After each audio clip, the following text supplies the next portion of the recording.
Dave has the honor of kicking us off here in terms of the first question. So I'll just read this here. It says, as agencies take more aggressive positions on effluent limits, I'll give you the sense of this, and so this is, you don't have to, the sense of really what was in your mind as you submitted this. So do you believe they're going too far? Are the regulations going too far? And this is really looking at nitrogen and phosphorus limits. With the new legal ruling on blending, will this impact our approach? Do you believe we will ever see a clamp down on non-point source pollution? So, and I think these specific questions really frame the issue of how we, as the water profession, the water sector, should be looking at regulations. So, Dave, your thoughts. Very good. Thank you, Phil. I actually have a mic. I'm keyed up. So yes, no, and yes. Oh, maybe a little more than that. So these questions are really about the regulatory environment that we exist in. And so I'm going to answer it really in that venue and in the venue of considering the future. So, you know, the regulatory agencies have done a tremendous job of giving targets and studying waterways and setting goals for utilities. That has to continue as we continue to try to improve what utilities do and how utilities operate. But going into the future, I believe that we do need to shift from just a one-size-fits-all type of environment to actually identifying the problems that we're trying to solve, and then developing technologies that can actually get us to that in a very efficient manner. It's really not a holistic approach. We have to start thinking about, nutrients are very tricky anyway. They're actually not a pollutant by designation. Waterways need nutrients to be healthy. So it is a tricky issue, and I think we need to focus more on the problem we're trying to solve. So goals are great, setting those goals, and then allowing the utility community to develop technologies to address those specifically is important. This question about the blending rule, the blending rule predisposes that we think about wastewater treatment the way we thought about it in 1970. Technology is changing. How we think about water quality and how we get to that water quality, while the world around us has changed in light years, we should entertain the possibility that how we treat water could change too and improve and produce the water quality goals that we're after. So, can everybody hear me? Oh, good. Well, I'm delighted to be in Chicago and to join Dave. I may be the only one on the panel that used to be an EPA enforcement lawyer and used to do NPDES permits. I get to sit beside it. Although I regularly think to myself of, oh my gosh, did I make some bad decisions? But to me, one of the biggest challenges in human endeavor is when you need to change from a success, not a failure.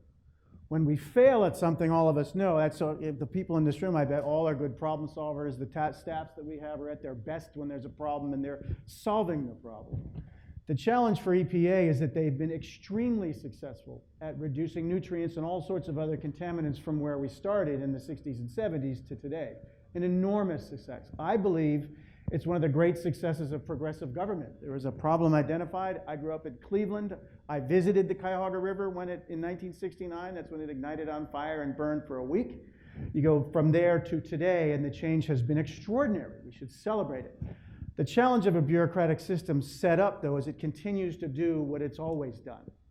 And what has happened to all of us is that the cost of removing the next increment of nutrient from our sources have become exorbitantly high, mostly imposed on urban and suburban ratepayers, who are also paying enormous costs already. And the challenge, and really the remarkable feature, is it won't work. At DC Water, we've seen the cost of removing the next increment of nutrient go up by about 100 times over the last 15 years. Yet we know that if DC Water's discharge of nutrients, and we go to the Chesapeake Bay, a large freshwater estuary, were zero, the problem in the Chesapeake Bay would not be solved remotely, because we're now, because of past successes, a small part of the source. Most of the nutrients are coming from elsewhere. So I think the notion of how we change into the future is, in truth, our ratepayers have to be involved, who don't want to face incredible costs for low payout. And secondly, focusing truly on the problem. You're exactly right. The problem and where the sources are, that does mean doing non-point source reductions. It's hard work. It's not as easy as our pipes that are easy to find, easy to monitor, and easy to acknowledge whatever has been done, pro and con. But the simple fact is, on an environmental basis, we fail.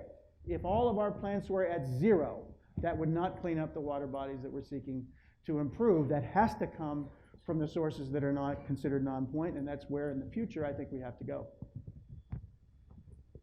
I'll just add, in Canada, the regulatory environment's a little bit different, but the issues remain the same. So I do agree that performance targets are necessary. We've all seen the improvements of that. I do agree also, though, we should be targeting now in future what needs to be solved and measuring what technologies we should use to where we're discharging, as opposed to a blanket approach. Because I do believe we're throwing away then public resource monies to a problem that would still remain. To your last point, though, I think that I'm less optimistic that we're going to solve the non-point source issue, because that really does need a different political will and a different way of thinking how you would regulate such an approach, because it is just so easy for the politicians, and it just happened very recently in Toronto again, to approach the point source emitter and give them new rules and new things to do. Yet we've experienced the exact same thing. Our beaches are much cleaner. It has nothing to do with the sewage treatment plants. It has more to do with what's coming down the rivers that impact the remaining beaches that we have to clean up. And the regulators just don't know how to tackle the non-point.